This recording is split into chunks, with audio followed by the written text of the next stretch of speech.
अब हम बात करते हैं पॉपुलेशन ग्रोथ की। तो सबको पता है कि पॉपुलेशन ग्रोथ क्या होती है। Increase in the number of individual is called population growth. कोई भी पॉपुलेशन हमेशा इंक्रीज ही नहीं करती है, वो डिक्रीज भी कर सकती है। So it's a not a static parameter, मतलब हमेशा सेम नहीं होती है, हमेशा चेंज करती रहती है, या तो इंक्रीज करेगी या तो डिक्रीज करेगी, मगर कभी भी सेम नहीं होती है। It depends upon the food availability, predation pressure, adverse weather. अब किसी एरिया में फूड नहीं है तो वहाँ के लोग जो है, ऐसा भी हो सकता है कि वो फूड की वजह से वो उनकी डेथ हो जाए, ये भी पॉसिबल है। और कहीं पे प्रिडेशन प्रेशर की वजह से पॉपुलेशन डिक्रीज़ होती है, कहीं पे एडवर्स वेदर की वजह से होती है, कहीं पे बाढ़ आ जाती है तो वहाँ पे बहुत डेथ रेट हाई हो जाता है उस एरिया का। कहीं पे बादल फट जाता है, बहुत फास्ट रेन होती है, वहाँ पे फ्लड्स आ जाते हैं। बहुत एडवर्स वेदर की वजह से भी जो पॉपुलेशन ग्रोथ है वो आगे पीछे हो जाती है। अब पॉपुलेशन ग्रोथ के 4 बेसिक प्रोसेसेस हैं जो इस पॉपुलेशन ग्रोथ को मेनली टैकल करते हैं। तो सबसे पहले नैटेलिटी, number of birth during a given period in the population that are added to the initial density। कहीं पे भी किसी इंडिविजुअल का बर्थ होता है तो वो जो पर्सन है, वो जो वो बर्थ जो हुआ है वो पहले की पॉपुलेशन में एडअप हो जाएगा, उसको हम नैटेलिटी कहते हैं। ये एनसीईआरटी में एग्जांपल दी गई है कि अगर एक पॉन्ड में पहले 20 लोटस थे, देन उसके बाद 8 लोटस प्लस हो गए हैं, तो हम उसको 8/20 कर देंगे। देन इससे हम उस पॉन्ड की नैटेलिटी, मतलब उसमें पर कितने बर्थ हुए वो हम पता लगा सकते हैं। देन उसके बाद मॉर्टेलिटी इसका टोटली अपोजिट होता है, the number of death in a population during a given period, कि एक पर्टिकुलर एरिया में कितनी डेथ हुई उसको हम मॉर्टेलिटी कंसीडर करते हैं। अब आप सोच रहे होंगे कि मैंने इमिग्रेशन और इमाइग्रेशन की मैंने डेफिनेशन नहीं लिखी है, क्योंकि ये बहुत इजी है, इसको हम सिर्फ समझेंगे तो फिर आप इसकी जो डेफिनेशन है वो आप खुद बना सकते हैं। माइग्रेशन का मतलब तो हमने पहले भी क्लासेस में पढ़ा है कि माइग्रेशन होता है एक जगह से दूसरी जगह शिफ्ट करना। अब वो हम शिफ्ट क्यों करते हैं, इसके पीछे बहुत सारे रीजंस होते हैं कि कुछ एरियाज़ का बहुत ज़्यादा एडवर्स वेदर होता है जिसकी वजह से कुछ ऑर्गेनिजम्स एक जगह से दूसरी जगह शिफ्ट हो जाते हैं, ताकि वो उस टाइम को वो कर पाएँ, झेल पाएँ, उस टाइम को अच्छे से स्पेंड कर पाएँ। और जब उस उनके एरिया का जो एडवर्स वेदर है या फिर कोई भी कंडीशन वो जब नॉर्मल हो जाती है, तो वो ऑर्गेनिज्म वापस से अपने जो उनका एरिया होता है वो वापस आ जाते हैं। तो इमाइग्रेशन क्या होता है, जैसे कि हमारे पास 2 एरियाज़ हैं। अब हम इस एरिया की पॉपुलेशन डेंसिटी काउंट करने जा रहे हैं, और इस एरिया में है 5 क्रोस हैं। अब क्या होता है, जैसे हम काउंट करने लगते हैं वैसे ही यहाँ इस एरिया की जो क्रोज हैं, यहाँ पे बहुत ज़्यादा एडवर्स वेदर हो जाता है, वेदर बहुत ख़राब हो जाता है, जिसकी वजह से यहाँ की जो क्रोज हैं वो माइग्रेट करके इस जगह पे आ जाते हैं। अब हमने जब पहले काउंट किया था तो इधर की इस एरिया की पॉपुलेशन डेंसिटी थी 5, जो कि क्रोस की थी। अब जब हमने काउंट किया तो वो एडअप हो जाएंगे। अब जैसे कि मान के चलते हैं 5 क्रोस और आ जाते हैं, और अब हम काउंट करते हैं तो इस एरिया की जो पॉपुलेशन डेंसिटी है क्रोस की वो 10 हो जाती है। तो यही है इमिग्रेशन, कि जब किसी दूसरी एरिया से कुछ ऑर्गेनिज्म माइग्रेट करके किसी दूसरे एरिया में आ जाएं तो उधर की जो पॉपुलेशन डेंसिटी है वो इंक्रीज़ हो जाती है। और अब इसी का टोटली अपोजिट है इमाइग्रेशन। अब हमने फिर से 2 एरियाज़ को कंसीडर करते हैं। जैसे पहले, अब हम इस एरिया के पॉपुलेशन डेंसिटी काउंट करने लगे हैं। तो इस एरिया में पहले थे मान लेते हैं 6 क्रोज थे। अब वो यहाँ से इधर का वेदर कंडीशन ख़राब हुई तो अब वो यहाँ से यहाँ शिफ्ट हो गए। अब जब हमने इधर से काउंट किया तो इधर से क्रोज चले गए थे 3 और अब यहाँ पे सिर्फ बचे 3 क्रोज। तो इसकी पॉपुलेशन डेंसिटी डिक्रीज़ हो गई जो जबकि यहाँ की पॉपुलेशन डेंसिटी इंक्रीज़ हो गई थी। ऑब्वियसली यहाँ की पॉपुलेशन डेंसिटी इंक्रीज़ हो गई होगी और यहाँ की इस वाले एरिया की जहाँ से वो माइग्रेट हुए वहाँ की पॉपुलेशन डेंसिटी डिक्रीज़ हो गई है, वहाँ पे सिर्फ 3 क्रोज रह गए हैं। तो इसको हम बोलते हैं ई माइग्रेशन। ई माइग्रेशन। अब हम बात करते हैं कि इसका हम एक इक्वेशन बनाते हैं n फॉर पॉपुलेशन डेंसिटी। अब हम बात करेंगे कि एट टाइम t+1 मतलब अगर टाइम पहले टाइम t था, अब कुछ टाइम के बाद मतलब t+1 टाइम के बाद पॉपुलेशन डेंसिटी क्या होगी। तो nt+1 is equals to nt मतलब जो टाइम पहले था plus b plus i। b क्या है? b is birth rate, that is natality. हमने यहाँ पे नैटेलिटी के बारे में पढ़ा है। b कंसीडर फॉर नैटेलिटी जो कि इन्वायरमेंट में पॉजिटिव इम्पैक्ट दे रहा है। बर्थ रेट मीन्स इंक्रीज हो रही है population. Natality for b। i for immigration. हमने अभी बात की कि जब किसी एरिया से कुछ कुछ इंडिविजुअल आ जाते हैं तो उसमें पॉपुलेशन डेंसिटी इंक्रीज हो जाती है। So I for immigration minus B for death rate that is mortality plus, यहाँ पे मैं प्लस आना था, plus E for immigration, sorry E migration, immigration नहीं, ई माइग्रेशन फॉर ई। अब हम वो उन दो टर्म्स को एडअप करेंगे जो कि नेगेटिव इम्पैक्ट डालती है एनवायरनमेंट पे और उन दो प्रोसेसेस को कंसीडर करेंगे जो कि पॉजिटिव इम्पैक्ट डालते हैं एनवायरनमेंट पे।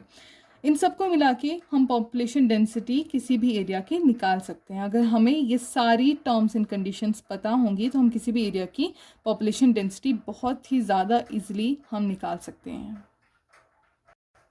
अब हम बात करते हैं ग्रोथ मॉडल्स की।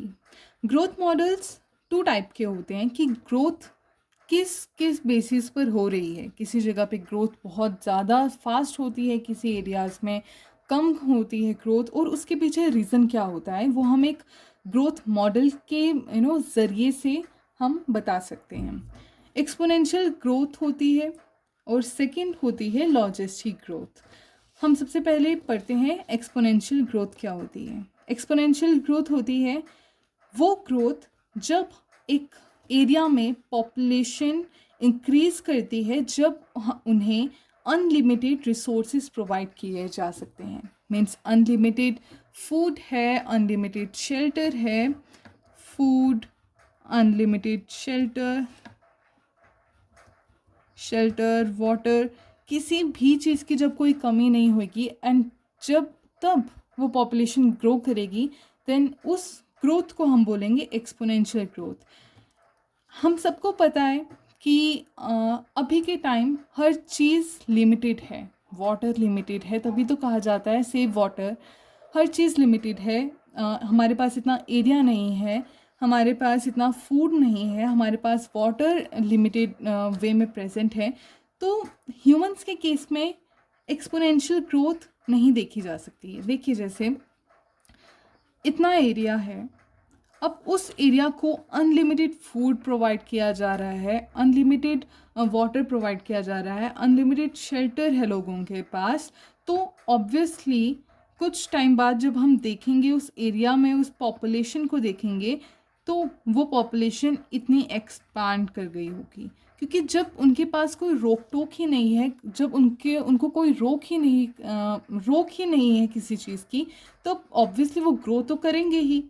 और अगर उधर थोड़ी सी भी अगर लिमिटेड होती और किसी चीज़ की लिमिटेशंस होती तो ज़रूर वो पॉपुलेशन कम ग्रो करती।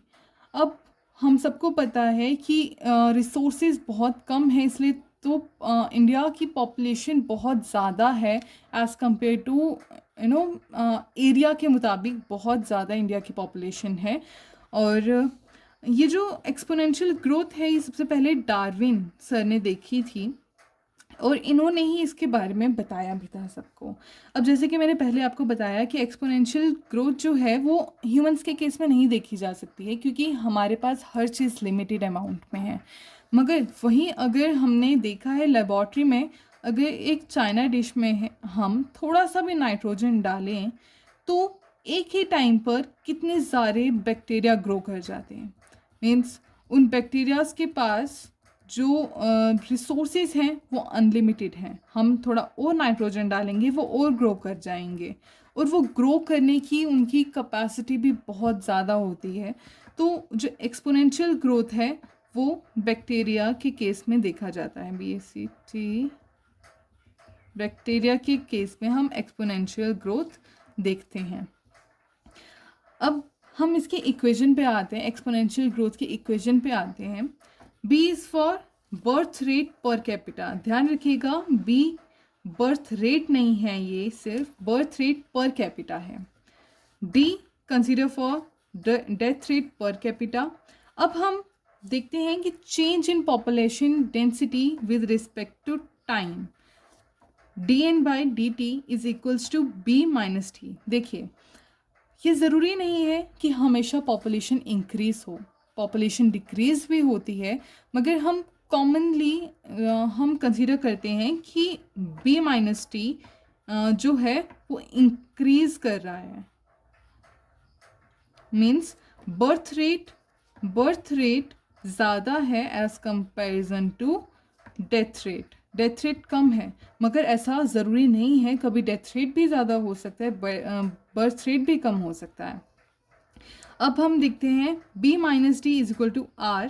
R is intrinsic rate of natural increase. ये टर्म्स आपको याद होना बहुत ज़रूरी है। अभी ही नीट 2021 में ये क्वेश्चन आया था कि E क्या है इस इक्वेशन में, और ऑप्शंस में था कि the base of natural logarithm, the base of exponential logarithm. So E consider for the base of natural logarithm. So dN/dt is equals to Rn. हम इसमें n के साथ इंटू करेंगे, that is population density, and for population density B minus D is R, that is intrinsic rate of natural increase। जैसे कि मैंने आपको बताया कि इंक्रीज ही ज़रूरी नहीं है, वो डिक्रीज भी हो सकता है, इसलिए हम इधर कंसीडर कर रहे हैं बर्थ रेट इंक्रीज हुआ है। तो R इंट्रिंसिक रेट है, एन नेचर्स डेंसिटी है, पॉपुलेशन डेंसिटी है, और इसके ये वाली जो इक्वेशन है ये बहुत ज़्यादा इंपॉर्टेंट है। हालांकि नीट 2021 में ये वाली इक्वेशन पे क्वेश्चन आया था, मैंने आपको बताया कि ई के बारे में पूछा गया था कि ई क्या है। दोनों ही इक्वेशन याद रखनी चाहिए, मगर एक्सपोनेंशियल ग्रोथ की ये वाली इक्वेशन बहुत ज़्यादा इंपॉर्टेंट है। अब हम आते हैं लॉजिस्टिक ग्रोथ पर। लॉजिस्टिक ग्रोथ कहीं ना कहीं पता चलता है हमें कि कुछ लॉजिक है इस ग्रोथ में, और लॉजिस्टिक ग्रोथ हम ह्यूमंस के केस में देखते हैं। ह्यूमंस के केस में लॉजिस्टिक ग्रोथ देखी जा सकती है कि resources are limited. Obviously resources हमारे पास लिमिटेड हैं, हमारे पास रिसोर्सेज अनलिमिटेड अमाउंट में प्रेजेंट नहीं हैं, मगर लॉजिस्टिक ग्रोथ में एक टर्म आती है जो कि है नेचर्स कैरिंग कैपेसिटी, जो कि बहुत ही ज़्यादा इम्पॉर्टेंट है to support a number of individual. अब देखिए कहीं ना कहीं नेचर भी ये देखती है कि वो कहीं ओवरफ्लो ना हो जाए। नेचर के पास भी लिमिटेड रिसोर्सेज हैं जिससे कि वो कुछ ही अमाउंट के इंडिविजुअल की डिमांड को फुलफ़िल कर सकती है। हर किसी की डिमांड वो फुलफ़िल नहीं कर सकती है, इसलिए कहीं ना कहीं नेचर एक बैरियर बना देती है जिसके बियॉन्ड कोई ग्रोथ पॉसिबल नहीं है, और उसी बैरियर को कहा जाता है नेचर्स कैरिंग कैपेसिटी। अब नेचर की कैरिंग कैपेसिटी को हम इस तरीके से देख सकते हैं कि जैसे कि मैं एक एनजीओ चलाती हूँ जिसमें मैं रोज़ 100 बच्चों को खाना खिलाती हूँ। अब एक दिन क्या होता है, 100 बच्चों को मैं खाना खिलाती हूँ तो ऑब्वियसली मैं आटा भी उतना ही बनाऊँगी जिससे कि हर बच्चे के हिस्से में 2 चपातीज़ आ जाएँ। अब एक दिन क्या होता है कि एक बच्चा एक्स्ट्रा आ जाता है, मतलब उस दिन 101 बच्चे हो जाते हैं। अब बात ये है कि अब मैं उस बच्चे को कहाँ से रोटी ला के दूँ? तो मैं बहुत मनाती हूँ किसी एक बच्चे को और वो मान जाता है, उस दिन एक रोटी खाने के लिए वो बच्चा मान जाता है। अब मैं उस बच्चे को रोटी दे ही रही होती हूँ कि मैं देखती हूँ कि एक और बच्चा आ जाता है। मतलब उस दिन टोटल 102 बच्चे हो जाते हैं। अब बात ये है कि जो बच्चा रोटी देने के लिए माना होता है वो तो अपनी एक ही रोटी देगा क्योंकि उसको खुद भी खाना है। अब वो एक चपाती के लिए इन दोनों बच्चों की फ़ाइट होगी, जो एक्स्ट्रा 2 बच्चे आए थे अब उनकी फ़ाइट होगी। अब उनकी फ़ाइट में जो जीतेगा वही इस रोटी को ले पाएगा। इस कहानी के पीछे क्या मेरा मेन मोटिव था समझाने का, वो ये था कि नेचर में वही इंडिविजुअल सरवाइव कर पाएगा जो फिटेस्ट होगा। जैसे कि आप सबको पता है कि अभी कोरोना चल रहा है और वही ऑर्गेनिज्म इस माहौल में खुद को ढाल पाएगा जो फिटेस्ट होगा, और जो फिटेस्ट नहीं होगा वो सब अपनी जान गंवा देंगे। और नेचर भी यही देखती है कि जो ऑर्गेनिज्म फिट है उसी को वो अपने बचा के रखे। जैसे कि हमने वो देखा होगा, नेचुरल सिलेक्शन वाला मेथड हमने देखा होगा कि एक लीफ अगर ग्रीन कलर का है तो उस पे जो ग्रीन कलर के ऑर्गेनिजम्स हैं वो उसको शेड कर देता है, और जो प्रीडेटर है वो रेड कलर के ऑर्गेनिजम्स को इजीली देख लेते हैं, तो रेड कलर के ऑर्गेनिज्म को वो खा लेते हैं। और कहीं ना कहीं नेचर सपोर्ट करती है ग्रीन कलर के ऑर्गेनिजम्स को।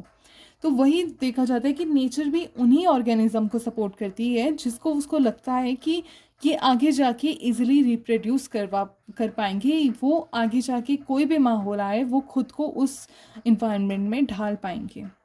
और वही है नेचर्स कैरिंग कैपेसिटी। और इस लॉजिस्टिक ग्रोथ को हम कहते हैं वर्हर्स्ट पर लॉजिस्टिक ग्रोथ। ये बहुत इम्पॉर्टेंट है, ये पता होना कि इस लॉजिस्टिक ग्रोथ का एक और नाम है जो कि है वर्हर्स्ट पर लॉजिस्टिक ग्रोथ। अब हम इसकी भी एक इक्वेशन है, that is change in population density dn/dt with respect to time is equals to Rn, जो कि यहाँ तक इक्वेशन पूरी एक्सपोनेंशियल ग्रोथ की बनती है, पूरी एक्सपोनेंशियल ग्रोथ की बनती है। मगर जैसे कि मैंने आपको कहा कि K for carrying capacity, logistic growth में कैरिंग कैपेसिटी आती है, तो यहाँ पे K minus N upon K means carrying capacity यहाँ पे बहुत इम्पॉर्टेंट रोल प्ले करती है। ये इक्वेशन याद होना बहुत ज़रूरी है। अब हम बात करते हैं कि एक्सपोनेंशियल ग्रोथ को जब हम बनाते हैं, उसका ग्राफ बनाते हैं, तो वो कुछ जे टाइप का हमें दिखता है, और जब हम लॉजिस्टिक ग्रोथ का जो ग्राफ बनाते हैं तो वो हमें सिग्मॉइड कर्व का दिखता है। जैसे कि देख लीजिए यहाँ पे पॉपुलेशन डेंसिटी इंक्रीज हो रही है, और with respect to time, population density with respect to time, population density with respect to change in time। ठीक है, अब हम बात करते हैं एक्सपोनेंशियल ग्रोथ की। तो ये जो कर्व जा रहा है ये एक्सपोनेंशियल ग्रोथ का है, क्योंकि इनको कोई फ़र्क नहीं पड़ता, क्योंकि पॉपुलेशन इंक्रीज ही करेगी। कैसे शूट आउट कर रही है, क्योंकि यहाँ पे रिसोर्सेज जो हैं वो अनलिमिटेड हैं। रिसोर्सेज की कोई कोई लिमिट है ही नहीं है, जितना आप खाना चाहें उतना खाइए। आपके पास अनलिमिटेड वाटर है, अनलिमिटेड शेल्टर है, तो इसमें पॉपुलेशन के पास कोई भी रोक टोक नहीं है, तो वो शूट आउट करेगी पॉपुलेशन। और यहीं अगर हम देखें कि लॉजिस्टिक ग्रोथ में पॉपुलेशन सिग्मॉइड कर्व की होती है। लाइक पहले तो कुछ लोगों को टाइम लगता है उस माहौल को समझने का, जिसमें कि हम पॉपुलेशन देखते हैं बहुत ही धीरे ग्रो कर रही होती है, बहुत धीरे, that is called lag phase. फिर उसके बाद जब वो उस एरिया को समझ जाते हैं तो वो एक एक्सेलरेटेड फेज में आ जाते हैं, लाइक इंक्रीज़ करते हैं। और जब उन्हें पता लगता है कि नहीं, इंक्रीज़ नहीं करना चाहिए क्योंकि यहाँ पे पॉपुलेशन इंक्रीज़ करने का कोई फ़ायदा नहीं है क्योंकि रिसोर्सेज लिमिटेड हैं, तब यहाँ के जो लोग हैं वो कांस्टेंट हो जाते हैं। मतलब पॉपुलेशन जो है वहाँ की कांस्टेंट हो जाती है, वहाँ पे इंक्रीज़ नहीं होती है।